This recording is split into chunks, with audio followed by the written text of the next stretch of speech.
to MALDEF's 50th anniversary Los Angeles GALA.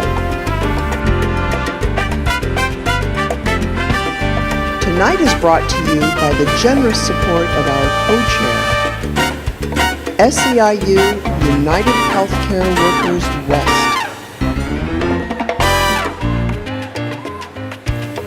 Our legal chair, McGuire Woods. MALDEF is grateful for the support of its national sponsor, Toyota. Our national airline sponsor, Southwest Airlines. And our national law firm partner, the Sidley Austin Foundation. MALDEF is proud to honor photographer George Rodriguez,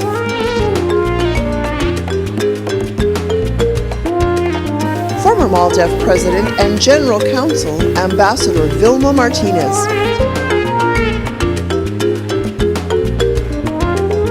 former MALDEF President and General Counsel and President and Chief Executive Officer of the California Community Foundation, Antonia Hernandez.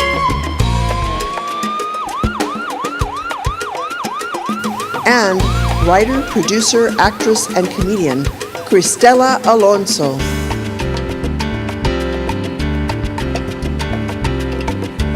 Please welcome your Masters of Ceremonies for this evening, co-anchors of Today in LA with NBC4 Southern California, Daniela Guzman and Adrian Arambulo.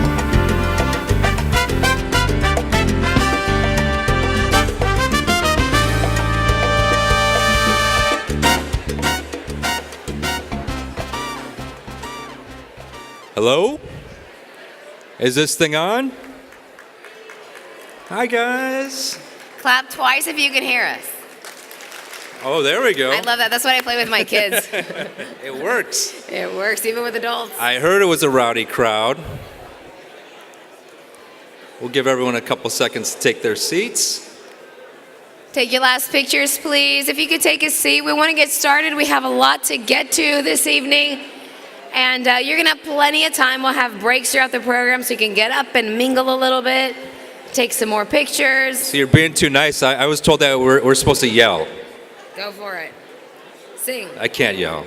No? We're guests. I can't yell either. I'm losing my voice. Don't make me scream. There you go. I'm kidding. I'm not going to scream. Good evening, everybody. Could you please take a seat? We are going to get started this evening. Everyone looks lovely, so nice. Day before Friday, everyone's feeling good, nice and social. This is working. Keep going. People are sitting. You know, Adrian has a really good voice. I've heard him sing. And if you hear him, you'd probably really sit down. Come on. They'd be running out the door. Shh. Thanks, guys. So we want to wish everyone a good evening. We are so grateful that you are here tonight with us. Buenas noches a todos. Good evening, everyone. I'm Daniela Guzman. This is Adrian Arambulo. We are your co-anchors on Today in LA on NBC4 every single morning from 4 to 7 a.m. And we're usually used to saying good morning. Right now we're saying good evening. So happy to be with you. Welcome to MALDEF's 50th anniversary. This is an awesome accomplishment for MALDEF. We want to thank each and every one of you for being with us tonight. Of course, this event could not be possible without all the sponsors. But before we get started, Adrian and I woke up at 12 o'clock. We got a call while we were sleeping. We were woken up by our producers, and we got some really terrible news about this shooting, this mass shooting that happened in Thousand Oaks late last night. We got up, we ran to the station. We got on the air as soon as we could, and we have been on the air on NBC4 and most other stations as well, nonstop, not running one commercial break, trying to get everyone the latest information, reunited with their family. This is a very difficult time for our city. And we want to take a moment, though, for a moment of silence. Many innocent people died this morning, And we want to honor them as well as a Ventura County Sheriff Sergeant who risked his own life, is a hero to save some other people. So we want to ask you for a moment of silence, please, for all of those victims and that sergeant and his family and the community of Thousand Oaks who's going through a very difficult day today. So please bow your heads and be respectful in this moment of silence.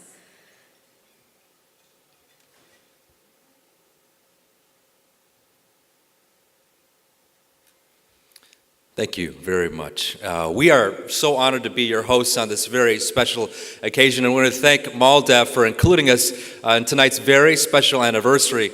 You know, NBC4 and its parent company Comcast and NBC Universal are proud to be present here tonight, so we want to give a special shout out to, is it table 38 or 34? It's 34, right, Carol? 34? There they are, yeah. What's up, guys? NBC4 and our Telemundo 52 family. We appreciate you being here with us tonight. But again, tonight we're marking MALDEF's 50th anniversary as the Latino legal voice for civil rights in America. Yeah, and before we begin tonight's festivities, let us share with you a couple of the amazing highlights of MALDEF's remarkable history. So for the past half century, MALDEF litigation and advocacy have led to new laws, to new policies with wide-ranging impact for the Latino community and for the nation really as a whole. And whether on the streets or in the schools, or in boardrooms, or even in living rooms, in legislative chambers, or in courtrooms, right up to the U.S. Supreme Court, MALDEF has earned its reputation as a champion of the Latino civil rights. Now, MALDEF was actually founded in Texas, in San Antonio in 1968. We got some Texans here? Hook 'em? But for most of its history, it has been based here in California, first in San Francisco, and today only a mile away from here in downtown Los Angeles. Throughout the past 50 years, MALDEF has made life better for Latinos across the nation. And you just take a look at the record in California alone. Thanks to a MALDEF lawsuit, the Los Angeles County Board of Supervisors was forced to redraw districts that were intentionally gerrymandered to keep Latinos out of power. Now, that lawsuit led directly to the 1991 election of Gloria Molina, the first Latina and the first woman to serve on the board in more than a century. And then MALDEF extended its legacy of protecting the right of Latinos to full political representation with its work to enact California Voting Rights Act in 2001. And of course, MALDEF leading force is protecting immigrants' rights as well. In the mid-90s, MALDEF led the charge against Proposition 187, against the ballot measure that tried to restrict access to many public services based on immigration status. And the MALDEF lawsuit that kept Proposition 187 from taking effect resonates today so much more amid renewed anti-immigration campaigns that we're seeing right now nationwide. So thanks to MALDEF legal action, day laborers in California can freely solicit honest work to help feed their family members. And when several California cities passed ordinances that sought to keep day laborers off the streets, MALDEF really stepped in to stand up for the First Amendment rights. And it was just this year that MALDEF extended its long history of voting rights successes. MALDEF won a case in Kern County, and the Board of Supervisors there, Kern County in the House, held its first election in districts newly drawn to allow Latinos to elect representatives of their choice. And as we look back tonight on MALDEF's first 50 years, we are mindful that there's still a long road ahead. Throughout the evening, you're going to hear more about what MALDEF has done to continue to secure a better quality of life for Latinos here in California and throughout our great country. We are so grateful to have your support for this very important work, and we're going to kick off the program with remarks from some of the distinguished leaders who are here tonight to help MALDEF commemorate its 50th anniversary. 50. Amazing. Please join us now in welcoming to the stage Father Greg Boyle, founder and director of Homeboy Industries.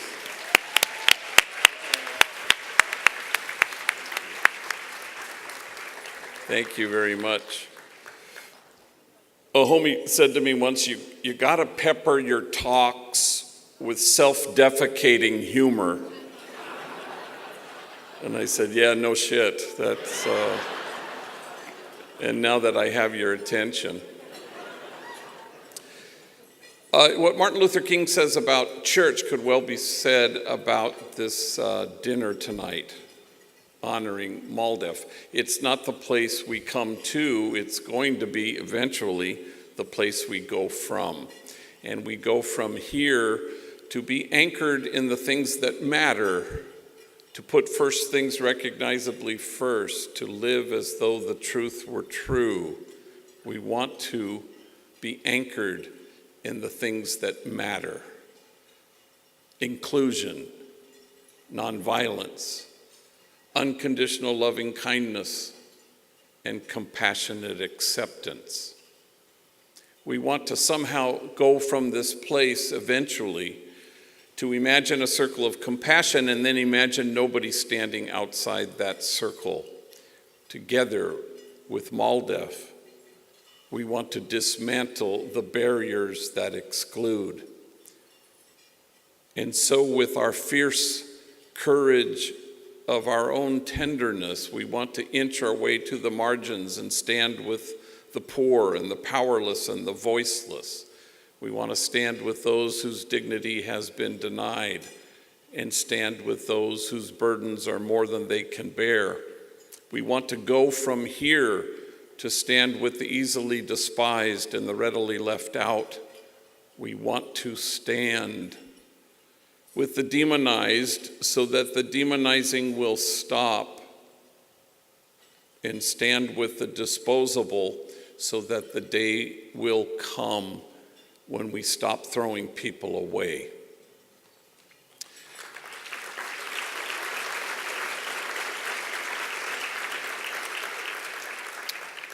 And we go from here knowing that only the soul that ventilates the world with tenderness has any chance of changing the world. We go from here friends with our own wound so that we will never be tempted to despise the wounded. And the prophet Habakkuk writes, "The vision still has its time, presses on to fulfillment, and it will not disappoint. And if it delays, we wait for it." Amen.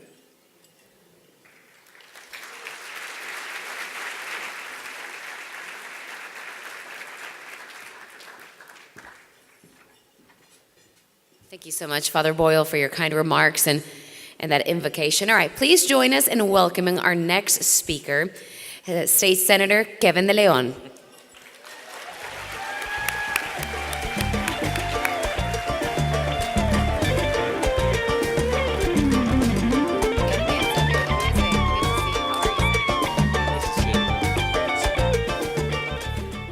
Buenas noches. How are we feeling tonight?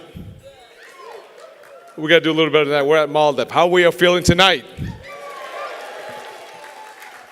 I want to say it is indeed an honor and a pleasure to be here with each and every one of you tonight. Let me say just very quickly, because we have a program to get to, and we have 4 very wonderful honorees here tonight. As we all know, that these are very dangerous and consequential times in our nation's history.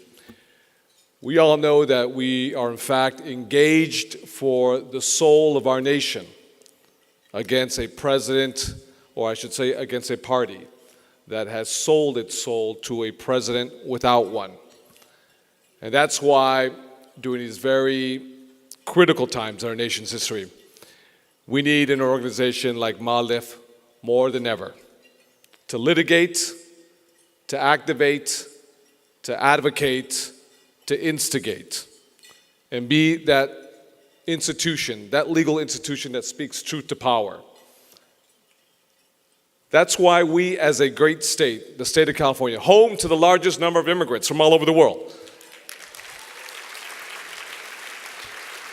but especially immigrants from Latin America or the Caribbean, the home to the largest number of Mexicans and Central Americans outside of Mexico and Central America, home to the largest number of dreamers and TPS and hardworking undocumented immigrants whose only misdemeanor is to cross a border seeking a better life for themselves and for their children.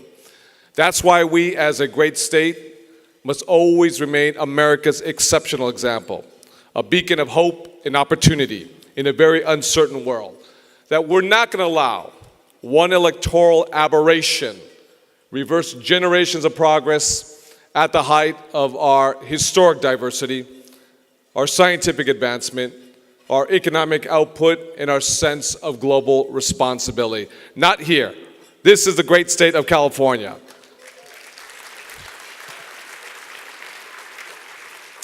So to be here among the credible honorees here today, Cristela, Alonzo, felicidades. To have your own show, the Cristela Show, says that you just don't want to be what has happened to so many Latino actors, stereotyped and boxed in. But you say, you know what? I demand to have my own show as a Latina woman on a major television network, in this case, ABC. And for that, I congratulate you for your courage. Let's give it up for Cristela Alonzo. George Rodriguez is an individual who's documented our history through your photography that's been very powerful, from the United Farm Workers to the Chicano Moratorium to the Vietnam War, and so many other issues that document the trials and tribulations of working class families, but especially those at the lowest economic strata, those who have endured, those who have suffered, those who have died. Thank you for what you do for each and every one of us, because the photographs, the embodiment, tells a story and who we are. Now, we have a lot of great folks, like I think one of the best documentarians in the world is Ken Burns. But when you're a powerful documentarian like Ken Burns, and when you omit the history of other people, that is just as damaging. When you omit, you do the opposite. You don't omit. You convey to the rest of the nation and the world who we are as human beings. So I want to thank you, George Rodriguez. Let's get it for George Rodriguez. To two incredible, powerful, strong Latina women. To Vilma Martinez, I want to congratulate you for being such a powerful force in the legal world and advocating for all of us here today. Felicidades para Vilma Martinez. And to Antonia Hernandez, a very strong, let's give it up for Antonia Hernandez. A woman who has been at the helm of this institution for almost close to 2 decades. A woman who was there during Proposition 187. At the time, the most polarizing, vile ballot initiative that singled out young children and those seeking health care coverage or services. Antonia, you have always spoke truth to power. You have always been the sharp tip of the spear to the political institutions, Democrat or Republican alike. We're not doing what they need to do everything within their power to improve the human condition for all individuals. You have been a very powerful, strong, independent woman. And that being said, as a Latino woman, dominating the legal field in your advocacy for what you do to improve the human condition for all individuals, regardless of who they are and where they come from, I tip my hat to you. Saludos. Antonia Hernandez. So, finally, let me say this. As many folks know, today's Thursday, right? I haven't slept in a year and a half. I came up a little short for the U.S. Senate to be your voice in Washington, D.C. But know one thing. It is about the audacity to say we can be a voice for others and for a whole state. And that's why this institution is so critical. What Tomas does every single day, Cristela Alonzo, to have her own show on ABC at one time, and we'll have more shows in the future, to have that audacity and say, we can do this. We shouldn't be boxed in. We shouldn't be stereotyped. We shouldn't be cornered and say, this is all that you can do. You can only do these issues because of who you are, the hue of your skin, because of perhaps of who you love, or because perhaps of what language you speak or your legal status. We are human beings, all of us, that deserve dignity and respect.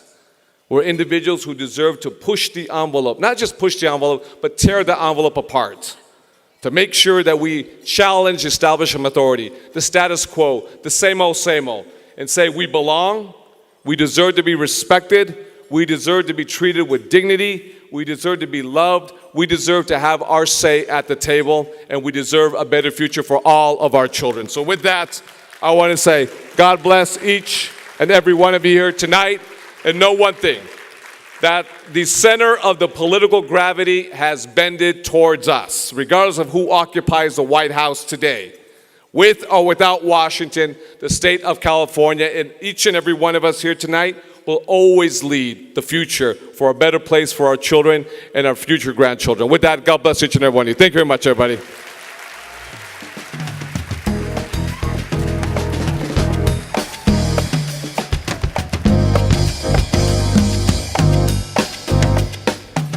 Thank you so much, Senator De Leon. We appreciate it for your leadership and your commitment to all Latinos and all Californians. Up next, we want to hear from Castulo de la Rocha, President and CEO of Ultimate Health Services Corporation. Please welcome him to the podium.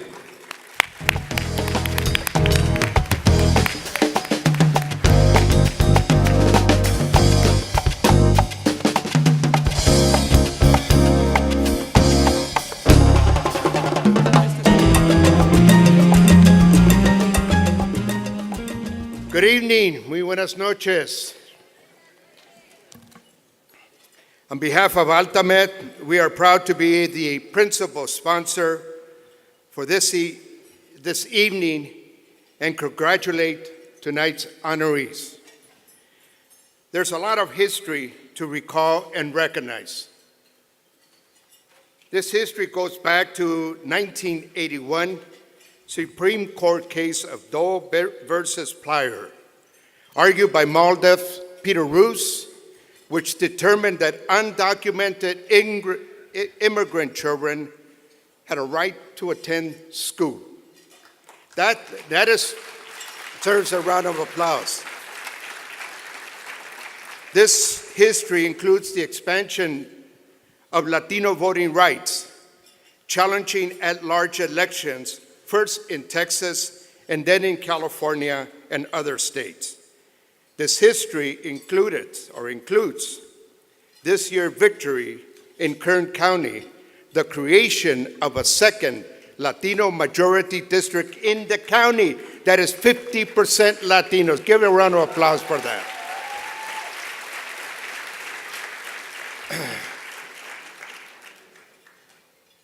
Today, we also mourn the recent passing of Joaquin Avila, MALDEF's voting rights trailblazer, former president and general counsel, and a close personal friend of mine and of many people here in this room.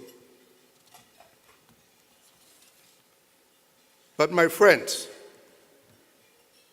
my greater message tonight is that we need to step up and confront a crisis which is at a magnitude we have never seen before. I had a very long presentation, but Kevin De Leon did all the explanation that I need to do here. Senator, thank you. We have a president who has just sent the first wave of 15,000 troops to the Mexican border. We have an administration which is separating children from their parents and putting them in cages. We have an administration that is putting our communities in peril. The list is long. My message tonight is that we all need to focus on the here and the now. Our country just experienced a landmark midterm election that will go down in history without a doubt.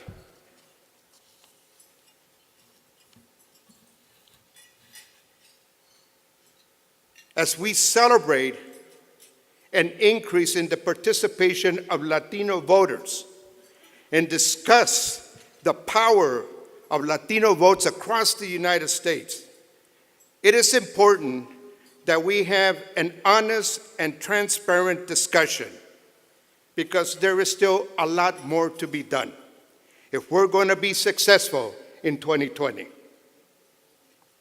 Latino participation has been low in recent years.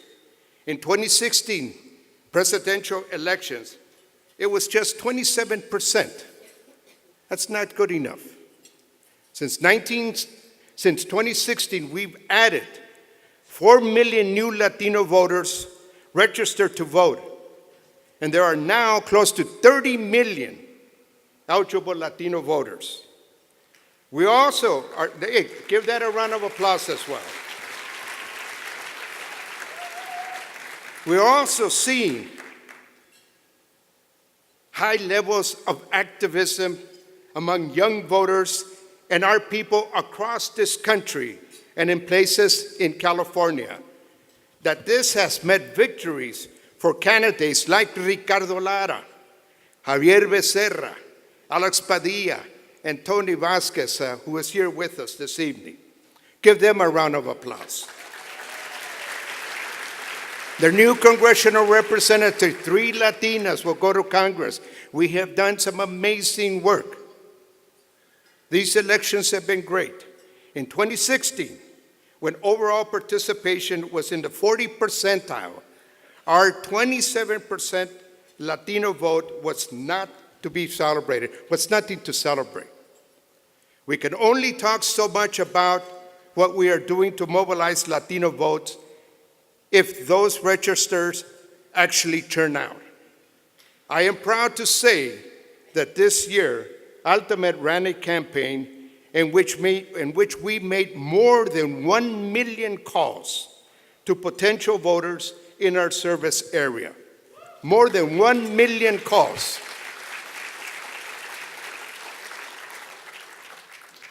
This is a critical moment in history, and together, we need to ensure that the Latino community understands the true power it has at the local, state, and national levels.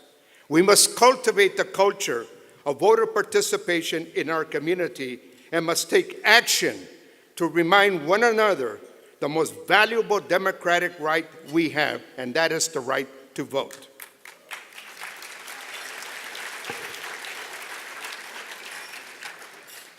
The work for 2020 begins now.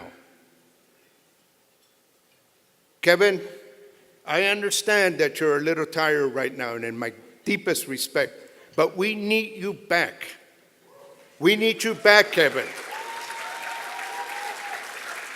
You represented us well, and we're proud of you. And all of us have to take responsibility if we're going to change the politics of this country in 2020. Now is the time to do it. I challenge our national organization, including MALDEF, that if we spent $1 million in Get Out the Vote, in money for people to be active in the community, that we look at quadrupling that amount in the years to come. I look forward to that opportunity of matching the resources in our community. Muchas gracias y buenas noches.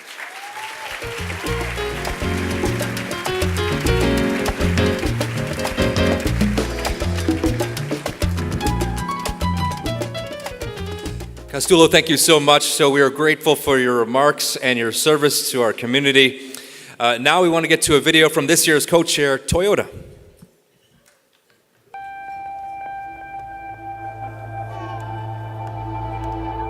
Today is the day to take a step, take a stand, take that giant leap. There's something impossible out there waiting for you. So, we have a vision to make movement better for everyone.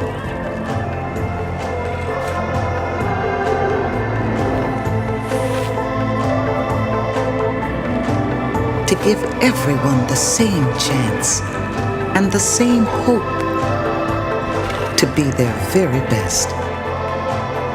Because when we're free to move, anything is possible.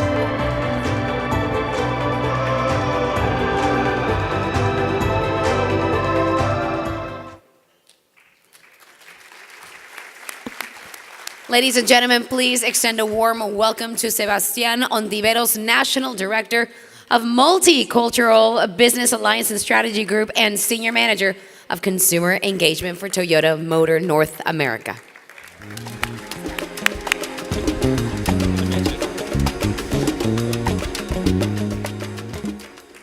All right. So one of my mentors told me, be brief, be brilliant, and be out. So let's see if I could hit for 2 out of 3. So buenas noches y bienvenidos. Good evening and welcome to Los Angeles. On behalf of Toyota, I'd like to congratulate Thomas Saenz and staff and MALDEF on this milestone anniversary of 50 years as the law firm of the Latino community.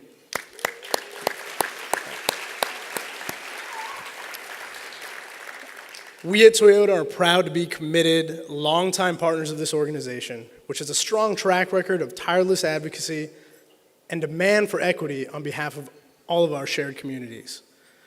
Behind our commitment is a simple fact. When the Latino community prospers, so does America. When the Latino community prospers, so does America. Yep, that's right, you can clap for that.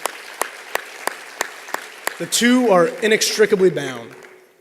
Forming partnerships like ones with MALDEF is an important part of that strategy to ensure continued growth and progress for all in our society. Toyota's this theme this year, as you just saw, in conjunction with the Olympics, is Start Your Impossible, which is all about encouraging people to challenge themselves and the status quo to reach their dreams. The meaning behind this campaign is exactly what tonight's honorees and MALDEF represent. It is only because they challenged and began their impossibles that our community has been able to thrive and continue to challenge what is possible. On behalf of Toyota, I'd like to congratulate tonight's honorees for their dedication and shared vision for our country, the Honorable Vilma Martinez, Antonia Hernandez, George Rodriguez, and the incomparable Cristela Alonzo. Adelante y felicidades a todos. Vayamos juntos.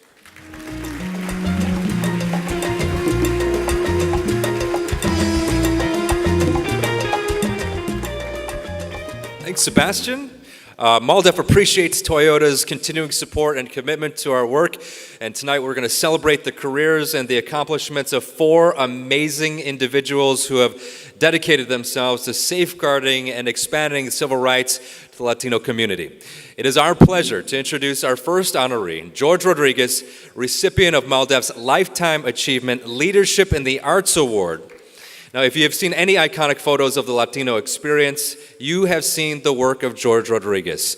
George has documented in striking detail some of the most important milestones for Latinos in Los Angeles and beyond.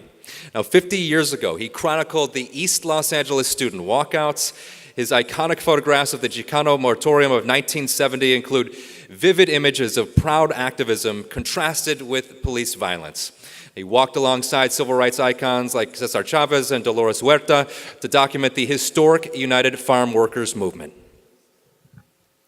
And as a native Angelino, George was drawn both to gritty social movements and, of course, glittery Hollywood society. And at a time when Latino photographers were rarely on the red carpet scene, George captured images that are renowned as his subjects, among many of them, Marilyn Monroe, Elvis Presley, Lucille Ball, Frank Sinatra, Michael Jackson, and Jimi Hendrix. That's just to name a few. And you can visit his studio, and he's proudly going to point out the defiant portrait of NWA when they were just about to explode onto the hip-hop scene. This year, George was the focus of several news media accounts marking the publication of Double Vision, the photography of George Rodriguez, a retrospective of his decades worth of work. Edited by scholar and curator Josh Kuhn, the book contains many photos from his vast personal archive that had not been previously published. Yeah, so let's take a look at MALDEF's video tribute to one of the great visual documentarians, the Los Angeles Mexican-American life, George Rodriguez.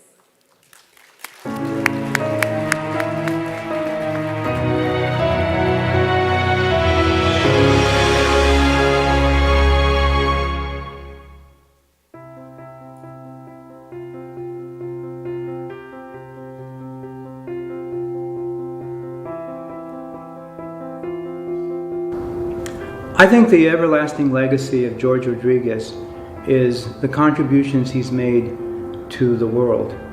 not just the Chicano world, not just the Hollywood world, but to the world at large. I think George is truly a master in the same light as many of the great photographic masters. As with all great people, recognition doesn't happen overnight. It takes time to gel. And I think in the years to come, we will appreciate more and more George's lasting legacy as one of the great photographers of all time. What's George's legacy? I think we're just seeing it take shape right now. I think his legacy, on the one hand, you can really measure his legacy through his collaboration with MALDEF, because they have found a way to make his work part of the institutional archive and the institutionalized narrative of Mexican-American life and Mexican-American justice in the United States. So I'm so grateful that that collaboration exists, because his work has that kind of support and framing that has led him to be acknowledged by the Smithsonian. His work is in the Smithsonian. This is a huge achievement. But his real legacy, I've been watching once his book is now out in the world, is watching, middle schoolers and junior high and high school students and college students, particularly Chicanos, but not exclusively, who want to be photographers and who love Los Angeles and want to know how to be a photographer in the age of Instagram that's different than posting photos to Instagram. Like, what does it mean to see your city? How do you see your city? And why does that matter? And I think watching George interact with young people has been an unexpected bonus and pleasure of knowing him. I think that whether he knows it or not, he's influencing a lot of people right now and changing the way a lot of young people are seeing Los Angeles. My first impression of George is that he's an exceedingly quiet, humble person, unassuming. He just goes about doing his business, which is photography. Whether it's a beautiful haunting photograph of Cesar Chavez, whether it's a beautiful photograph of, Latino students marching, he just captures the anger, the anxiety, the dreams, of our people working to achieve equality in this country. What has driven George throughout his life? First is his family, his passion for Los Angeles. He's a native Angelino, was born and grew up around downtown LA. And most importantly, for the Latino community, a passion for the Chicano movement. He and I were products of the 60s. We're proud to be Chicanos. And we're proud of having been involved in some of the most eventful events of the Chicano movement. I think there have been political issues and social issues that have driven him, certainly, if you look at the body of his work. I think there's been an excitement and a pleasure around celebrity culture and Hollywood, the music business and musical performers that drives him. All of that's true on a practical level. What really drives him, though, my guess is he has a very intimate relationship with his camera. I mean, the camera is the way he connects with the world. I don't think he feels comfortable in the world without his camera. So what drives him, I think, is that he needs to take pictures of the world in order to live in it. I don't know that George has a single greatest achievement. I think George excels on so many different fronts. But if I were to say what his greatest achievement is, it is to capture the totality of the human experience, the universal aspects of who we are as people on the face of this earth, and to do it with just a click of a camera.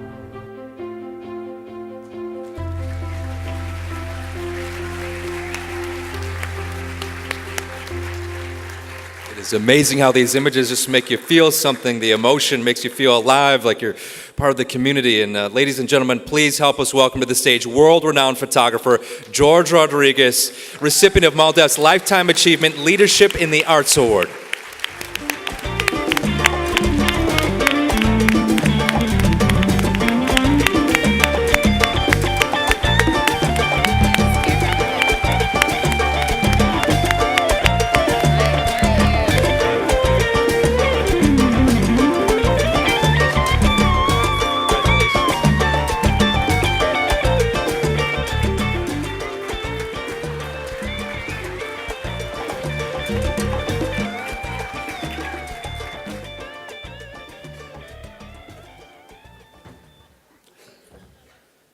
this. Wow. For the past 30 years, I've been down there where Rafa is, and I think I'd rather be down there right now. But, since I've done the book, I've had a lot of recognition. And when I look at my images, I'm thinking, wow. And when I read stuff, it's like it's about somebody else. My parents came here in 1935 from Texas on their honeymoon, and they decided to stay, which is good because I'm born and raised in this great city. My dad opened a shoe repair shop on 7th and San Pedro. And those of you familiar with that area, that's not like the greatest location, but the shop was the front of the store front, and we lived in the back. And I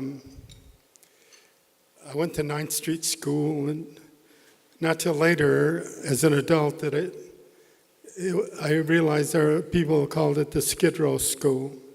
And I never felt that way. To me, it was great. And then from there, we moved to South Central.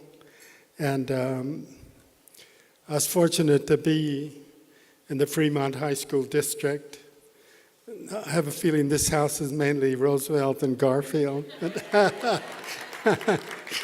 I went to Fremont. We were on the Southern League. Anyway, they had a great photography course, and that's how I learned photography.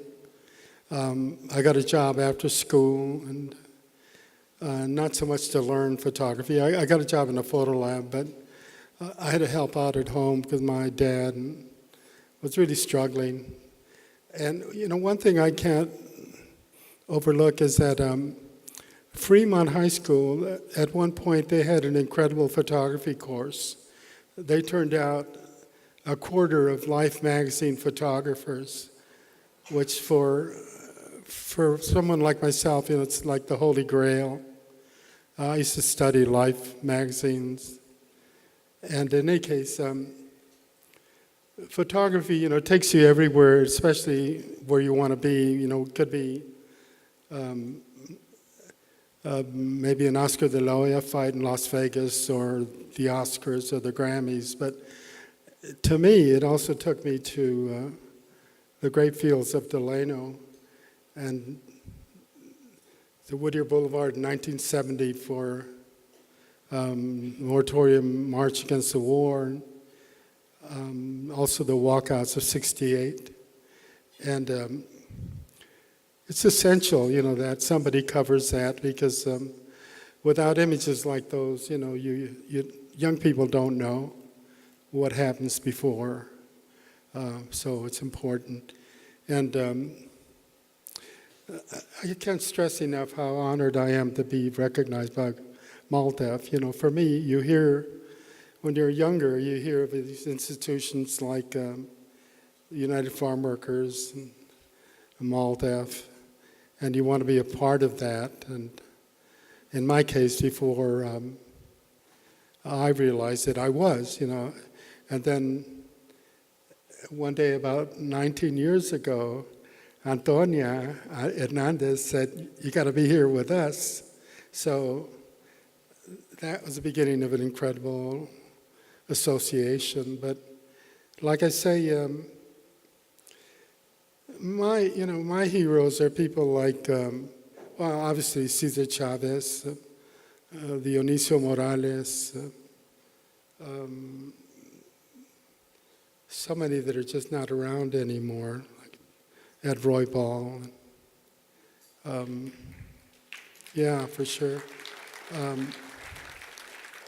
So that's what I knew. I mean, to shoot like Hollywood stars is one thing, but I was always happiest in working with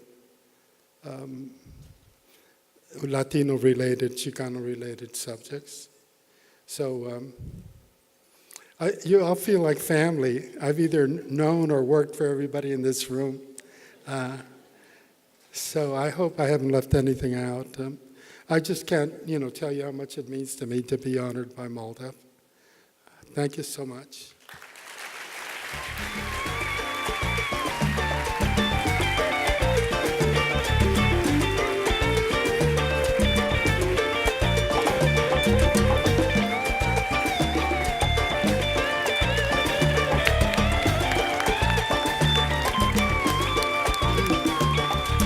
Thank you, Mr. Rodriguez, for preserving, of course, so much history of Los Angeles, of course, of film as well. Your work is an inspiration to all of us.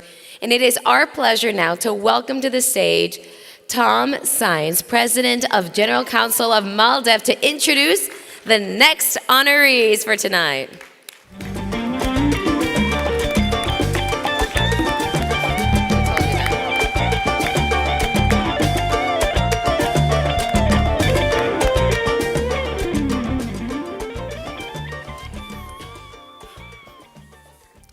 So you may have heard, we're celebrating half a century this year. So MALDEF is a wise, yet vigorous, 50-year-old woman. And I say woman advisedly, because we are the only civil rights organization that can justly exclaim that through more than half of our existence, a total of 29 years, MALDEF was led by a woman.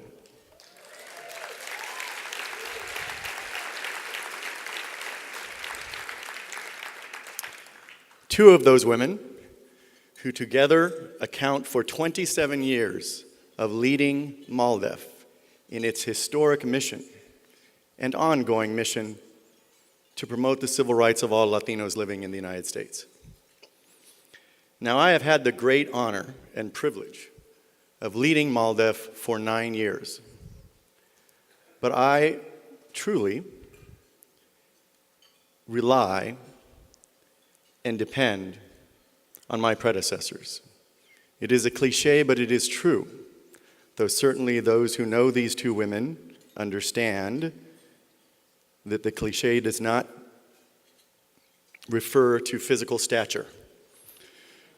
But I do stand on the shoulders of giants, true giants in civil rights, in their commitment, in their ingenuity, in their strength of leadership of this organization.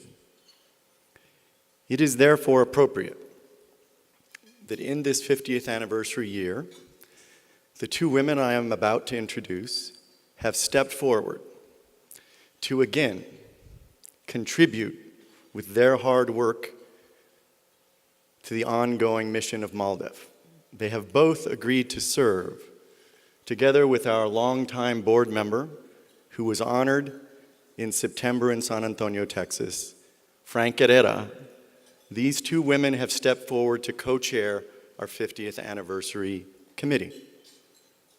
So if you haven't heard from them recently, I suspect you may, particularly if, as so many of you do, you have a long-standing relationship with MALDEF.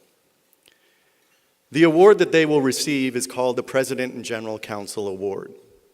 It is a recognition of their joint leadership for those 27 years. But it is also a recognition of the other presidents and general counsels who have led this organization. I have had the wonderful privilege throughout my career of knowing and being mentored and counseled by 3 former presidents and general counsels. 2 of them are being honored tonight.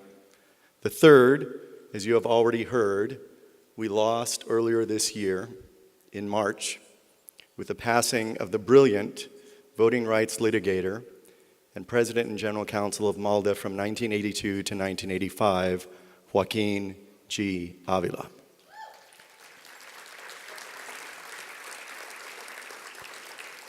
I know that Joaquin is with me here on stage in spirit as we present these awards, this President and General Counsel's Award.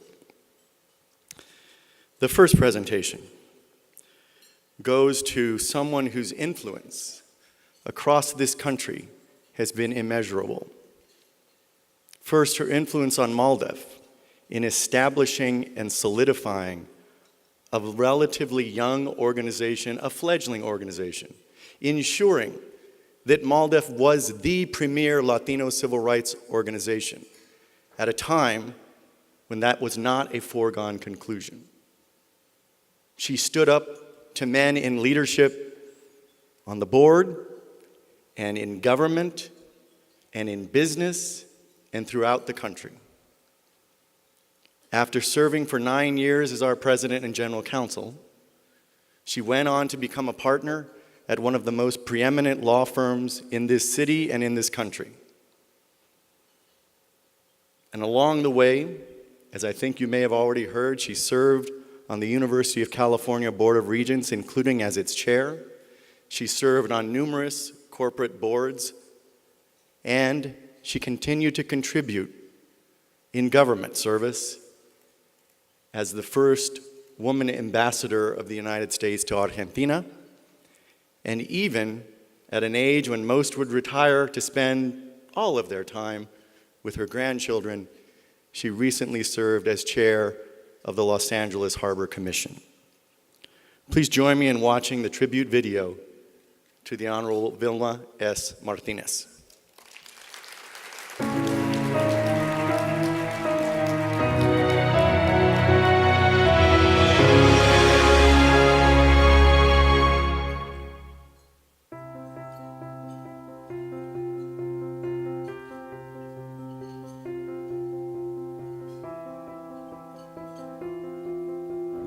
I've known Vilma for the better part of 40 years, and from the very beginning I recognized a special person. This is a person who has an incisive mind, who's driven by tremendous ideals, and who put all of her capacities to work for people, for the community, for our country, and has made a real difference at every step of her life. Vilma's a special human being. I'm exceedingly proud that she is a San Antonian, and that we've lent her to the entire country because she set an immense example.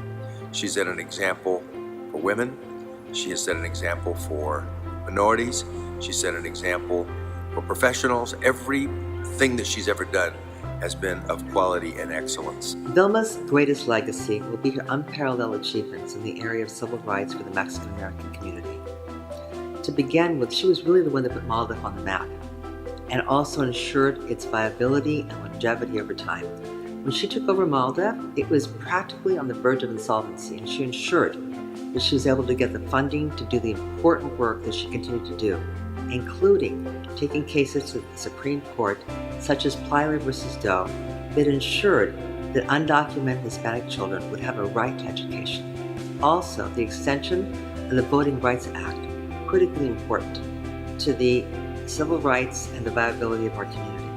Vilma never ever showed any evidence of discouragement.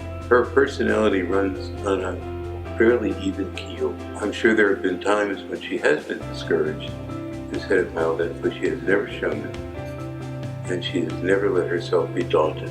You know, after MALDEF, which is very important, of course, she served as a regent of the University of California. She has been a very successful employment rights lawyer in private practice, represented the United States in Argentina as ambassador for President Obama. There is no end to her legacies, and to try to describe one or the other as more important would be foolish.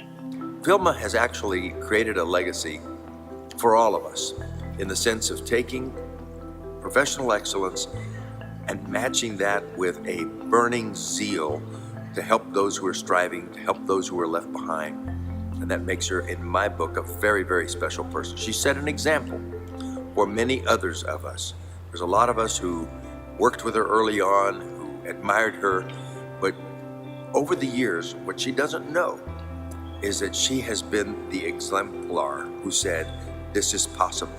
To be a first-class professional, to bring real excellence to the work, and at the same time make all of those things work to make our country better, to bring people together. That is the legacy of Vilma Martinez. Vilma's greatest achievement is MALDEF.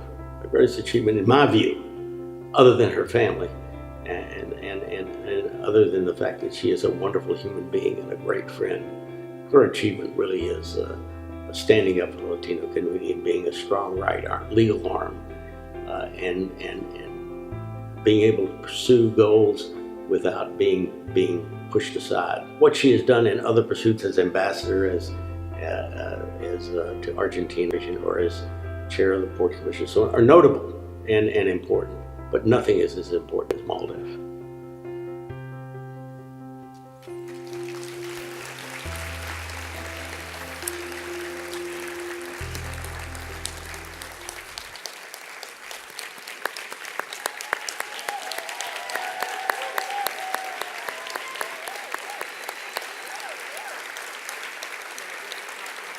Let me give you 2 minutes. I count among my many personal, professional good fortunes that I met Vilma Martinez when I was 17 years old, and that I have benefited from her advice ever since. And I count also among my great professional fortunes that she returned to Los Angeles from Argentina at the exact right time, so that in these most difficult times, she can provide the advice that, as those who know her, means getting directly to the heart of the matter and then devising a way out of any sticky situation. Ladies and gentlemen, please join me in honoring Vilma Martinez.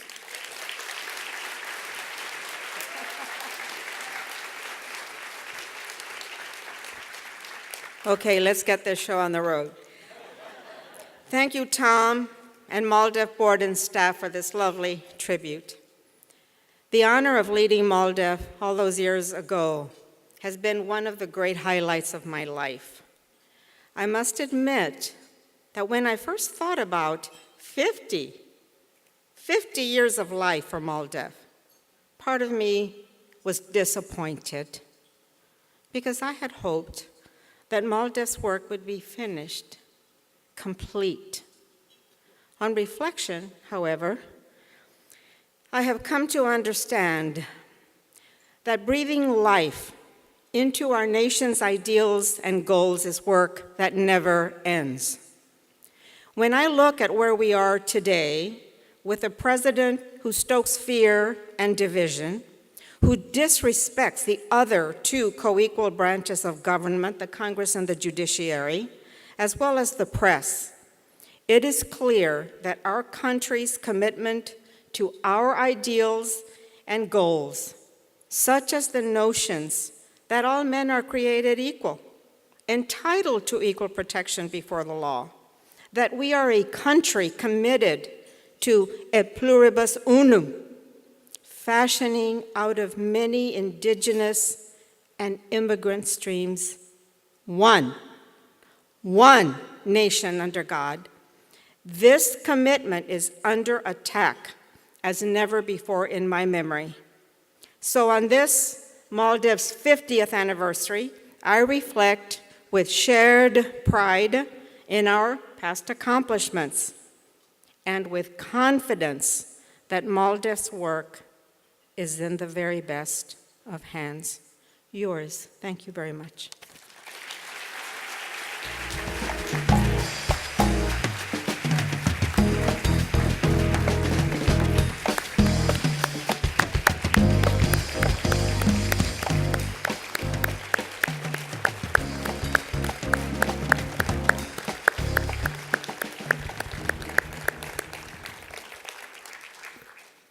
Thank you, Vilma.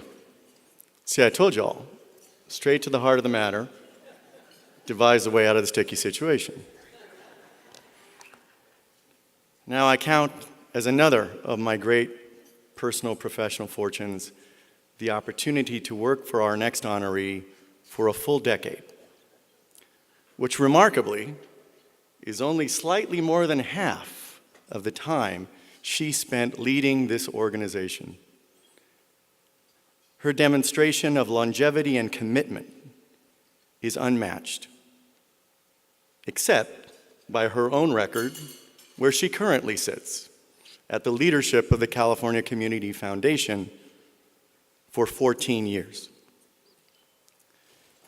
This is obviously a leader who is prepared to make the long investment to ensure that change is secure.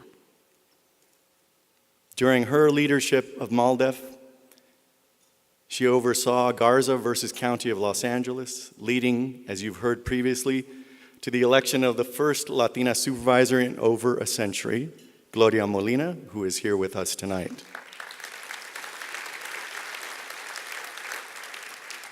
It was under her leadership that we successfully struck down Proposition 187, the closest precursor to what we face nationwide today here in California.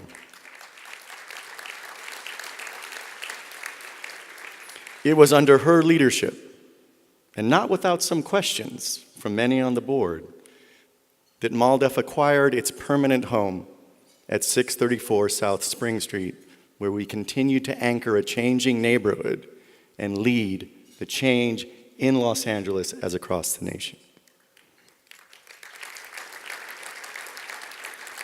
As I said, she went on to lead one of the major community foundations in the country, challenging regularly philanthropy institutional nationwide to be better. And she has made CCF better. And I want to recognize how strong of a contributor the California Community Foundation is to the betterment of Los Angeles County, because so many of the board members and staff of CCF are here tonight.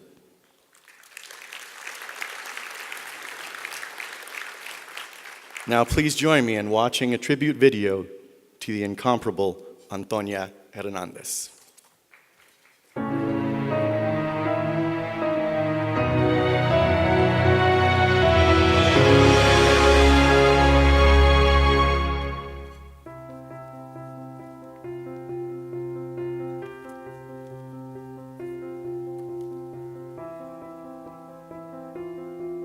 I think what drives Antonia is a sense of justice, justice for everybody, regardless of who you are and regardless of where you come from. It is the human and civil rights of all individuals, providing them a modicum of dignity and respect. And if those rights are taken away from them, if those rights have been violated, that's a huge injustice. And I think what drives her is justice. What drives her is fairness for all individuals. And obviously her help at MALDEF it's her roots, it's her DNA, it's where she comes from. Understanding and knowing that the Latino communities, immigrant communities, have been stratified, they have been targeted by politicians, by those with a tremendous amount of political power, legal power, and she's been that queen that has risen, to do everything within her power to battle very strong political interests to bring about justice and fairness to those who have been socioeconomically and politically, historically marginalized. It's obviously Antonia's accomplishments range anything for anywhere from her fight for student justice during the times that she was in college and the like. It extends to her fight for social and economic justice. Her fights continue on with her battle on the reapportionment, trying to guarantee that there be equality for Chicanos that have been were basically neglected, forgotten as a result of a process that was inherently discriminatory. You ask about Antonia's legacy, I think that's really hard to calculate. So many of us have benefited from what she's done on a grand scale, the litigation that she's brought, the parent leadership programs which she's advanced, the educational excellence that she's responsible for has been fantastic. So that's on a sort of a macro scale. On a micro scale, I think everybody who's touched Antonia is different and better.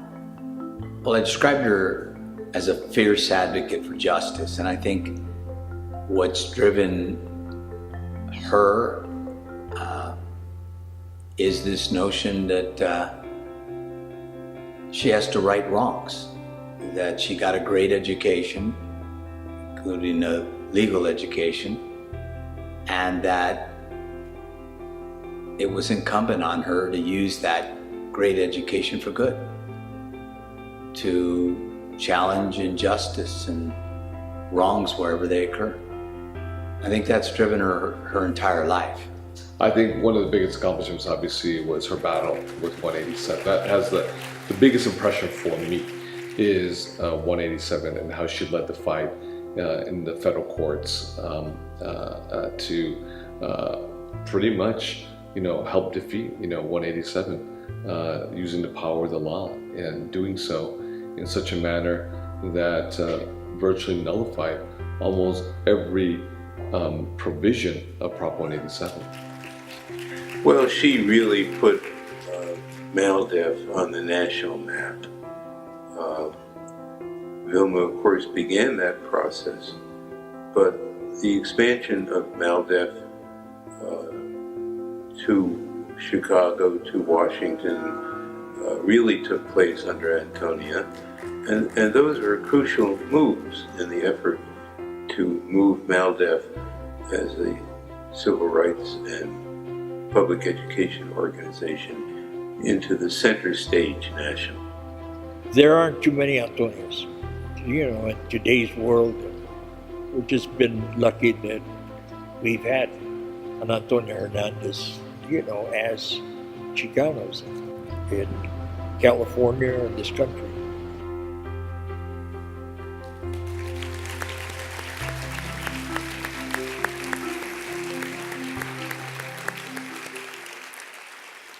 I had the great fortune of meeting Antonia when I was 23 years old and having her wise advice and counsel ever since. I mentioned I worked for her for 10 years. I didn't say that they were always easy years. But Antonia's greatest gift, perhaps, is her ability to secure that tough concession from you, and you leave the room feeling like you're better off than when you entered the room hell-bent on never giving the concession in the first place. Please join me in honoring with the President and General Counsel Award the incomparable Antonia Hernandez.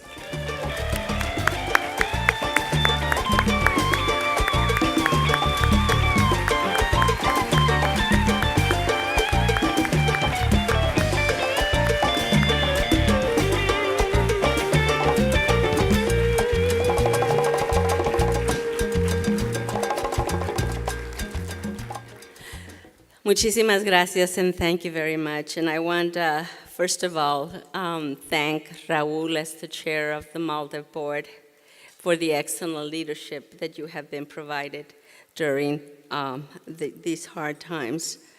I want to remember my good friend, Joaquin Avila, one of the best litigators I have met, only matched by Tom Sines.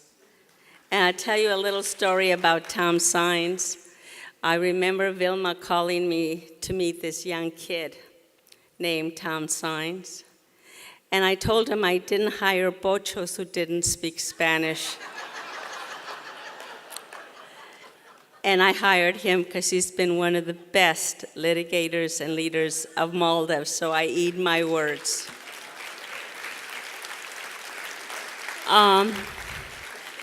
Tonight, we have some wonderful folks who are here. One of the persons who brought me to MALDEF in 1981, and one of the reasons I came to MALDEF was because of Mike Baller, who was the vice president for litigation and one of the greatest litigators in civil rights in the country.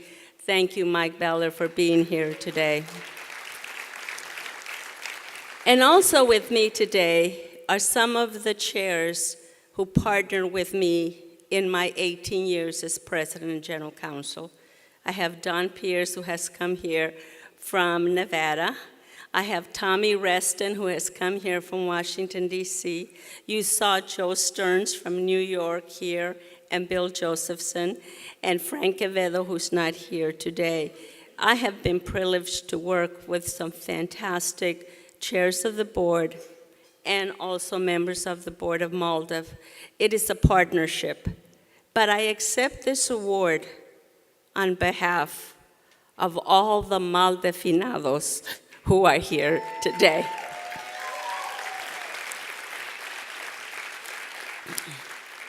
Any organization, and specifically MALDEF, is not run by the leader. It is by the folks who every day put their lives and their economic well-being for the betterment of the community. And those are the sacrifices that MALDEF employees make to work for the betterment of the community. And it is for them that this award goes. And as Kevin said when he was here, I too, like Vilma, I'm extremely disappointed that we are here today 50 years later. Because as I look at my 20-some years, 23 years at MALDEF, and I started with MALDEF in 1972. In my second year of law school, clerking with MALDEF when it was on 4th and Spring. So my entire career basically has been, I've been part of MALDEF. And it saddens me to know and to see that today MALDEF is needed more than it was when I was at MALDEF. The threats to our community, the threats to the decency of our community are more threatened today. And for all of you who are here tonight, thank you for supporting this institution. It is not easy to support MALDEF.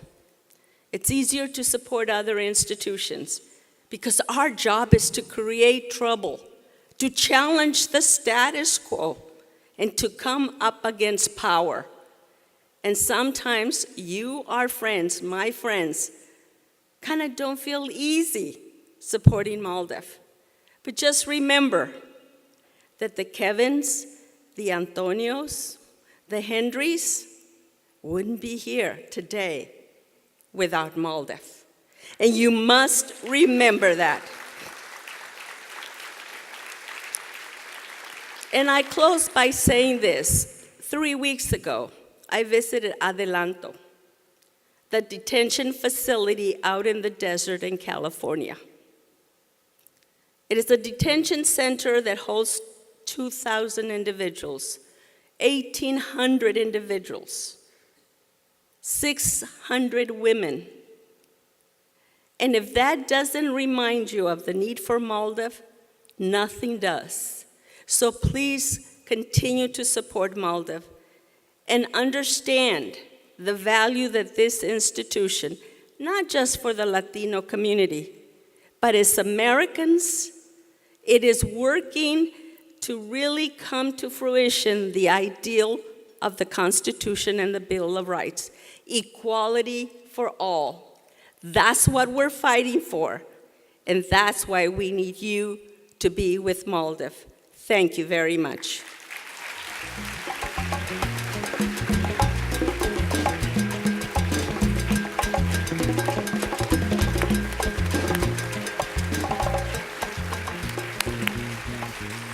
Thank you, Antonia.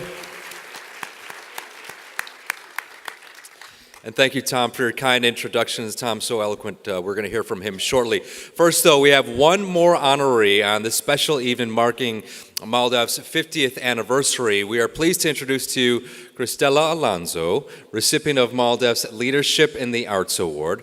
Cristela made history in 2014 when she became the first Latina to create, produce, and star in her own network sitcom, Cristela for ABC.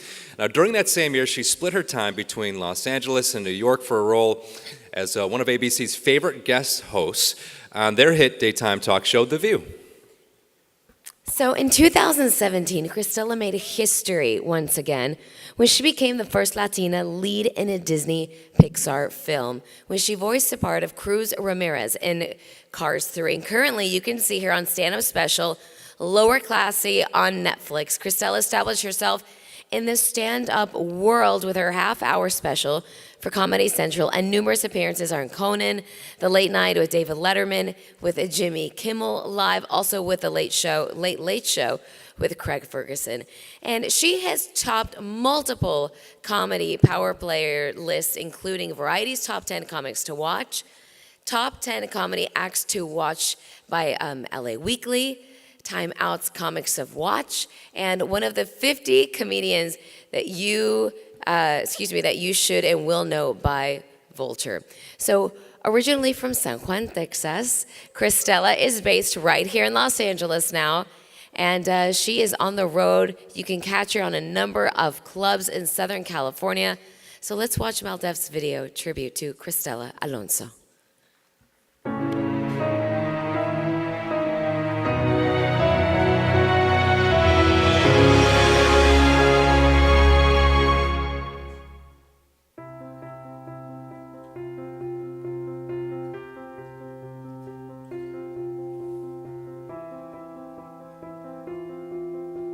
Cristela's story is a lot like the story of many Latinos across the U.S. in that she is a first-generation American, starting from nothing, coming from the bottom, now she's here. And I think that drives her, the story and relationship of her mother, her own struggle, trying to become something in this country, I think drives her, and that is why she is one of the most genuine people that I know, and one of the most genuine people in entertainment. And that's not an easy thing to find. It's hard to have a first impression when you see someone stand up, because a lot of times a stand-up comedian will be a character, will be somebody that they're not really in real life. So you're not really sure if, oh, they're going to be exactly like that. But she really is exactly like her stand-up. She really tells the same story with the same enthusiasm.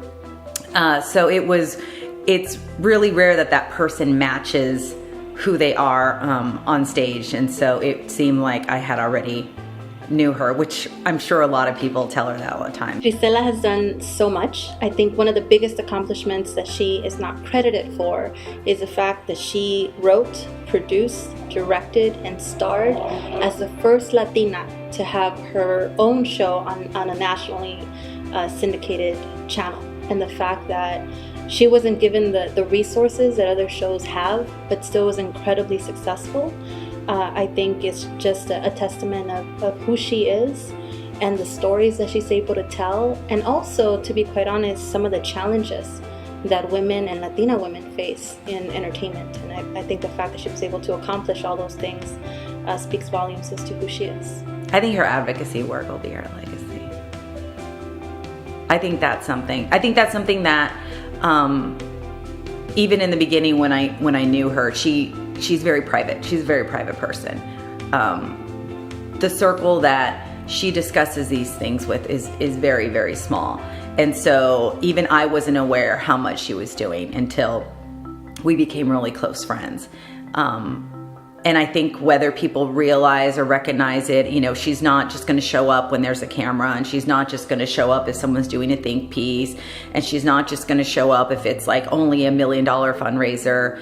She shows up at the little stuff and the dirty stuff, and, you know, really does the door-to-door stuff in a way that I don't think people realize, and I think that that's going to be her legacy. Whether people see that or not, I know that that's what's going to be.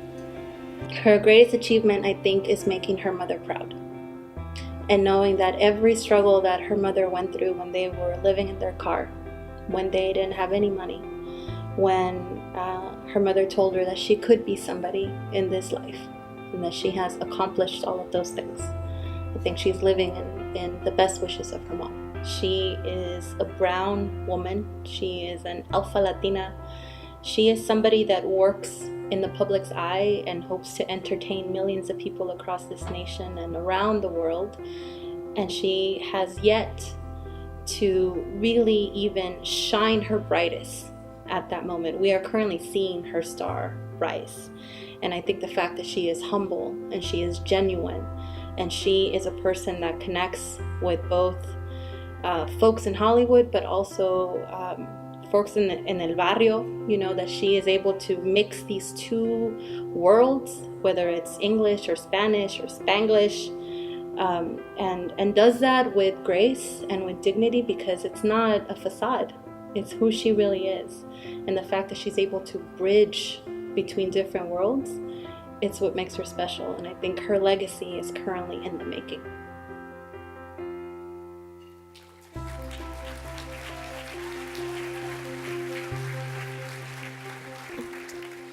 So please join us in welcoming to the stage famed actress, comedian, writer, producer, Cristela Alonzo, recipient of MALDEF's Leadership in the Arts Award. Quadruple threat.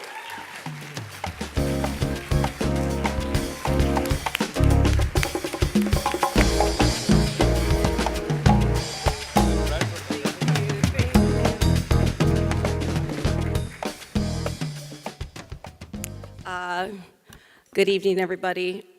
Before I begin, I want to bring attention to the moment we are currently living in, where the press and journalists are vilified every day. And because of that, I want to ask that everybody help me in giving an applause to our Master of Ceremonies, Daniela Guzman and Adrian Arambulo, for doing the work of informing us of what matters and being here with us today after having worked a long day. Thank you for what you do. I'm originally from Texas, and I tell people, my family, we're from really South Texas. We're from Mexico. And I would like to begin by thanking MALDEF for the honor tonight. I have to be honest, I don't think I've ever done anything special to deserve any kind of honor. I think that what I do is my duty to continue the legacy of my immigrant mother, a woman that came here in search of a better future for her family. I'm grateful that you have taken a moment to acknowledge the hard work that my home of the Rio Grande Valley in South Texas has done. I accept this award, this honor, on their behalf, because I would not have the opportunities I would have been given if it hadn't been for the community that helped raise me. So I believe they deserve the award more than I do. I want to thank the Rio Grande Valley for teaching me the values, the meaning of hard work, and compassion. And I thank them by giving back to my Latino community to ensure that we are recognized for the loving people we are. My goal is to give a voice to the voiceless and give a heart and soul to my community. I want the poor to know they're loved. I want the country to know we're good people. I want to battle the negative narrative our community constantly has depicted. I also want to thank MALDEF for the work you do in battling the same things for our community. You strive to do the exact same thing, and that is make our people be seen as real people with hearts and with souls. If you haven't already, please consider donating to MALDEF. A donation to them is a donation to our future. Y quiero tomar este momento para también darle las gracias a todas las personas aquí que hablan en español. Que a lo mejor no pueden hablar o entender el inglés. Los sacrificios que ustedes han hecho son ejemplos de lo que nuestra comunidad es capaz. Nosotros estamos aquí por el trabajo y las batallas que ustedes han hecho. Les quiero dar las gracias a ustedes, la comunidad que me acuerda de mi mamá. El espíritu de mi mamá, el espíritu de nuestra comunidad, la fuerza de nuestra comunidad. Having said that, I want to thank my mother for never understanding that she did the biggest sacrifice of all by coming to this country. I want to thank my home, the Rio Grande Valley in South Texas. I want to thank my Latino community. And remember, we are so much stronger than what we are given credit for. Sí se puede.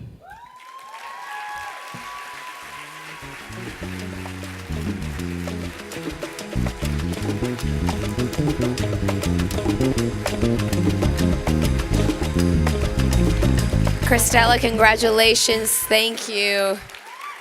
We look forward to all of your future projects. Thank you for being so positive and a role model for the Latino community and for the entire community, really. It is our pleasure to bring back to the stage MALDEF President and General Counsel Tom Saenz.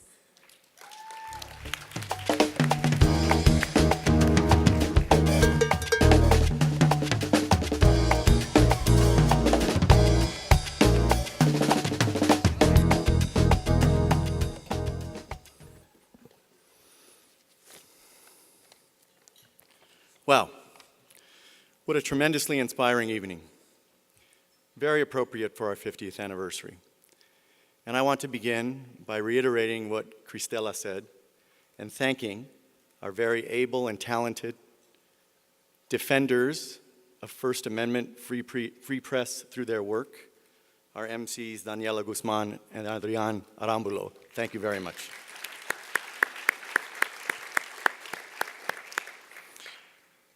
As you've heard from my predecessors, throughout our history, MALDEF has been blessed by board members who sacrifice to advise, to support, to defend, and certainly to lead the organization in its ongoing mission. We have our semi-annual board meeting tomorrow, so many members of the board of directors are here tonight. I'd like to call upon current and former members of MALDEF's board of directors to please stand and accept our gratitude for your ongoing contributions to our success.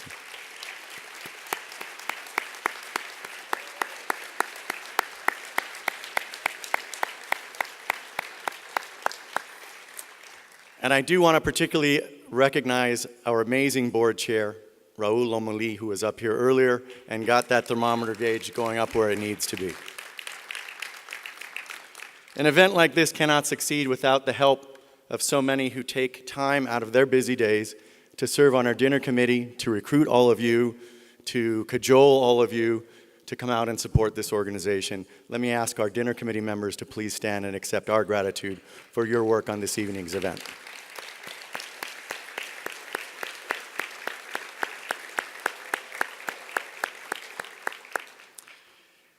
And we have many staff members who have worked long and hard to create this successful 50th anniversary gala. I want to thank all of them, Gina Montoya, Sandra Hernandez, Antonio Marcano, Heaven Ocampo, Elijah Pantoja, Christian Ventura, Jose Delgado, Aaron Eng, and many others. Thank you very much for your efforts tonight.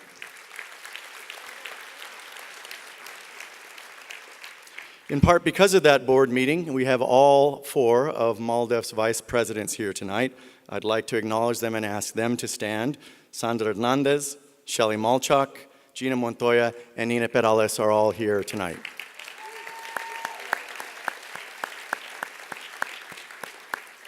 They, of course, are the leaders of our departments that are filled with talented, sacrificing individuals who daily ensure that our success in keeping the lights on, in litigating in court, in advocating in legislatures, in educating the community, in ensuring that our finances are in good order. I'd like to ask all of the staff of MALDEF today and in the past to please stand. There are so many of you here tonight. Thank you. Please stand and accept our recognition for your ongoing work and sacrifice.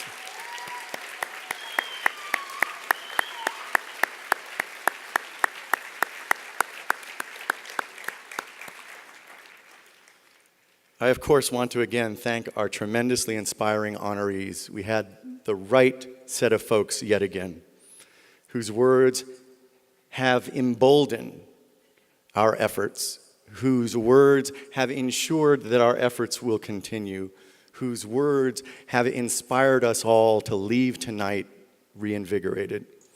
Of course, the iconic George Rodriguez.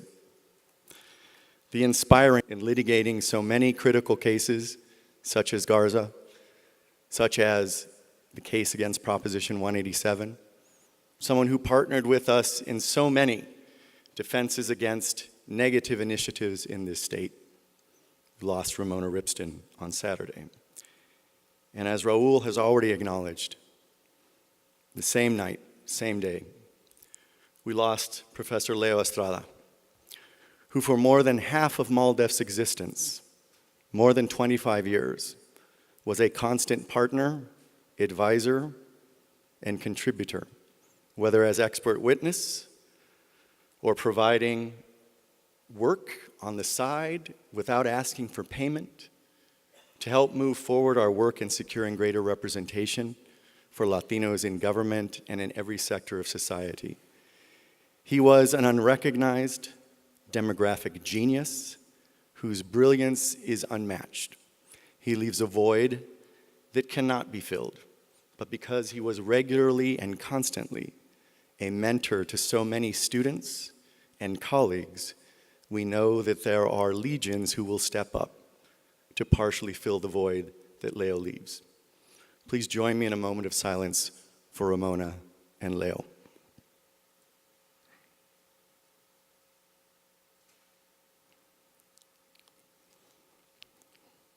It is, of course, a part of the bittersweet commemoration of any 50th anniversary for any organization that we will increasingly have to acknowledge the loss of our founders. In the case of MALDEF, nearly all of our founders have passed away. But we will increasingly need to bid farewell to our leaders, our pioneers, our partners, all of those who have supported us. But tonight, our commemoration is one that looks forward.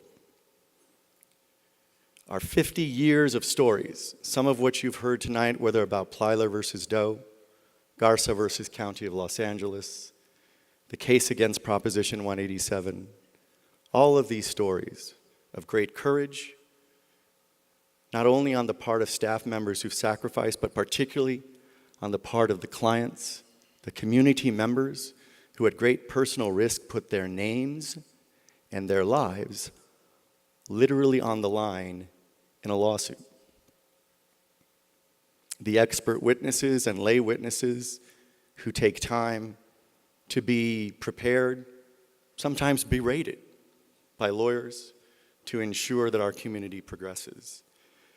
These stories of courage over 50 years strengthen our commitment, solidify our resolution, and they mandate our ambition as we look to the next 50 years. We meet tonight in the wake of an historic midterm election, perhaps the most important midterm election in American history. It was a night of great victory, and I am so pleased and honored that so many of those who were elected or re-elected 2 nights ago are with us here tonight. Let me ask all of the elected officials who are with us to stand and accept our congratulations, our commitment to work with you, and our challenge to ensure that you live up to our expectations. Elected officials, please stand.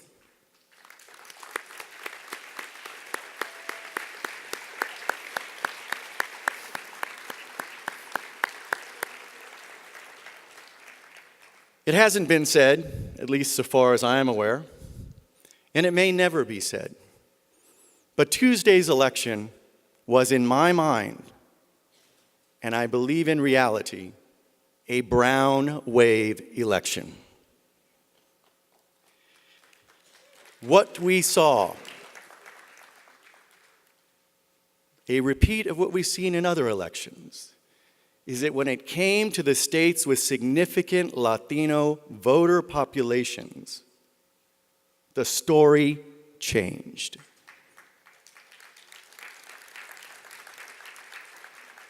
Beginning unexpectedly in the state of Texas, where 2 House seats were flipped.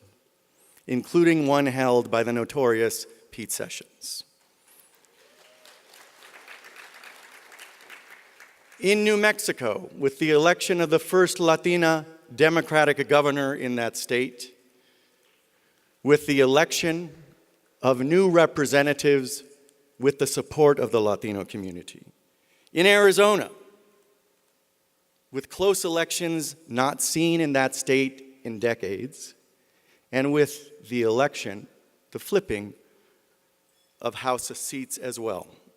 In Nevada, with its growing Latino population, we saw a Senate seat that flipped to someone who would not give in to the agenda of Donald Trump.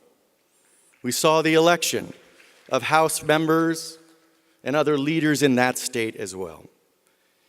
And here in California, where we are still counting the victories, we've already seen 2 House of Representatives seats flip, with the prospect of 1 or more to come. We've seen the election for the first time in our state's history of 3 Latino statewide office holders, 3 at one time. And even in states with smaller but significant long-term Latino populations like Kansas, we saw the hatred and viciousness of Chris Kobach turn back in favor of the first Democratic governor of Kansas in decades. In Pennsylvania, we saw Lou Barletta and his not-so-unique brand of hatred and nativism rejected in the senatorial race in Pennsylvania. In Colorado, with its significant population, we saw Mike Kaufman handed his retirement papers as well following a nativist campaign for re-election. This is what defines the brown wave election that we will never see called out on television because, as you all know, we are not there as media pundits or commentators on critical issues of the day. Indeed, if there is a lesson to be taken from the states where the rejection I've just outlined of Trump's nativism was not followed, it is the states with small Latino populations and little understanding of the long-term commitment and loyalty of our community to our Constitution.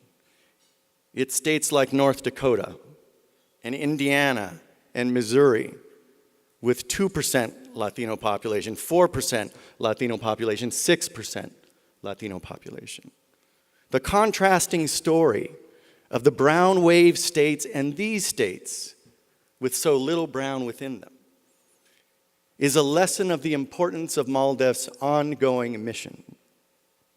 Because in those states without an understanding generated by neighbors, colleagues, schoolmates, without an understanding of our community, those states are left with what is depicted in the media and entertainment, with what is said about us in sound bites and tweets, furious, fat-fingered tweets late at night. That's what defines us in those states. And we know why. It's because the story for too long has continued to be of absence and exclusion of our community from media, from entertainment, from leadership in corporate America and academia and across the country. We need more shows like Cristela. We know that. It does not take a political genius to vilify the unknown. It does not take a political genius to demonize the absent.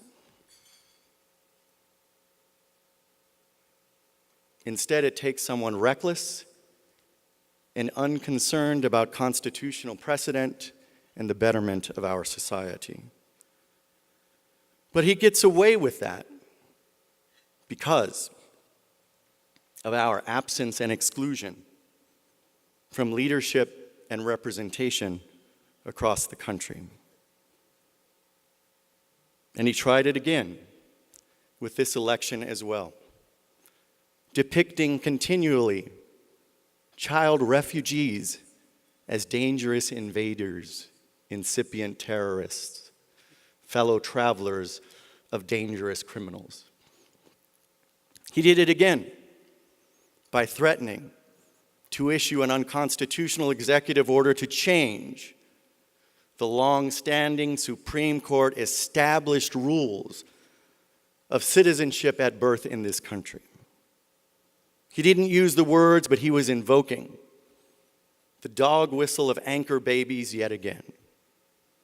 Invaders, anchor babies, we are neither. We are certainly not invaders, though we certainly are anchored in this land and in the Constitution that governs this land. And of course, it all came to fruition in those scurrilous commercials that he financed, that he aired, that he defended against legitimate questions from the press. Now, those of us in California, especially those who remember the 90s, Pete Wilson and Proposition 187, we've seen those commercials before. We know what the long-term result of those commercials will be. Apparently, Donald Trump does not know the end of the story. Scurrilous commercials followed by a wholesale change in participation in this state that to this date is universally acknowledged as the sea change in our politics. Now, it's not surprising that Donald Trump would not know the end of the story. He appears to be the kind of person who's never finished a book in his life, whether Twain or Cisneros, King or Acosta, a former Maldefian, by the way, whether Payne or Acuna. He doesn't read to the end of the story. So we will share with him what the end of the story is. But we know it begins with what he has done. This is a president whose peculiar solipsism, whose singular egocentricity, seems to focus on everyone's bias against him. But in the case of the Latino community, he sees that bias as he confessed in 2016. In the color of our skin, in our Spanish surnames, in our ongoing familial commitment to welcoming immigrants and recognizing the immigrant heritage and future of our nation. He sees bias in us in these ways that former Speaker of the House, Paul Ryan, accurately characterized as the very definition of racism. But without reading to the end of the story, he doesn't understand that we know this fight. Over 50 years, we've fought this fight. In California, we've won that fight. And that we will do it again.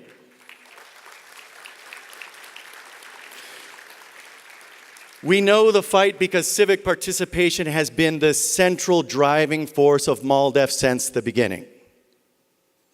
Our work in education, in employment, in immigrant rights, in voting rights is all designed and derived from the imperative of ensuring that the Latino community has its place at the table and is able to make the contributions it is fully capable of making for this country. We know the fight because we gather from MALDEF's 50-year history and the equivalent histories of organizations like us across the country. We gather from that history the inspiration, the experience to succeed. Donald Trump thinks we come to this fight unarmed. He thinks we come to this fight absent. He thinks we come to this fight without what it takes to succeed. But we know, in this room and beyond, that we come to this fight with 50 years of heart, with 50 years of courage, with 50 years of inspiration, but much more than that, we come to this fight with 50 years of legal acumen, with 50 years of civil rights creativity, with 50 years of dogged learning, with 50 years of the best litigation chops in the country.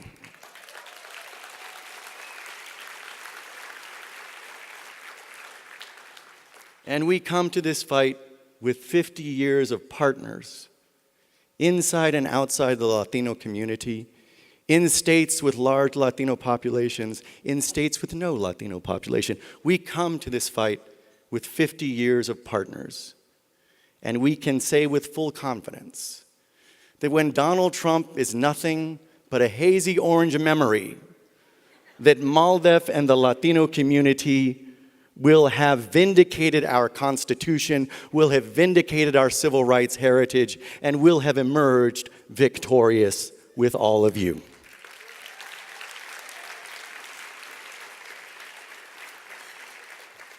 And so, ladies and gentlemen, thank you for 50 years and looking forward to 50 more. Join me in a toast to MALDEF and the future of civil rights in America.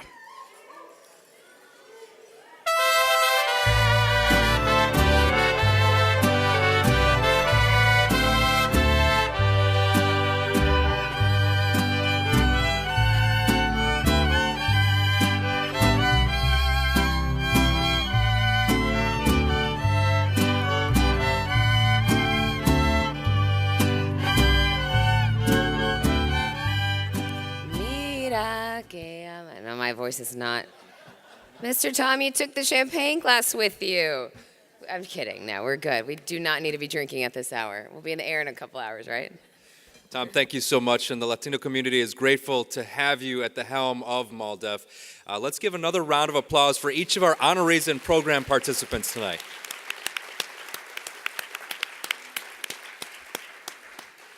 And with that, we have reached the end of tonight's program. Thank you for supporting MALDEF's 2018 Los Angeles Gala.